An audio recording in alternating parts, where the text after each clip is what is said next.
Hoy vamos a formatear lo que es el Samsung Galaxy A02.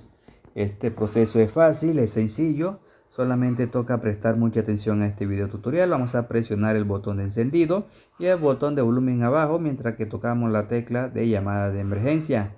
Así nos damos cuenta que el dispositivo reinicie. Cuando ya el dispositivo reinicie, y vamos a contar 5 segundos y soltamos el botón de encendido y sostenemos el de volumen arriba. Vamos a soltarlo y sostenemos el de arriba y así podemos entrar lo que es al modo recovery. Ahora nos desplazamos donde dice Wipedata Factory Reset, bajamos y con encendido seleccionamos. Luego en unos segundos ya estaría formateado.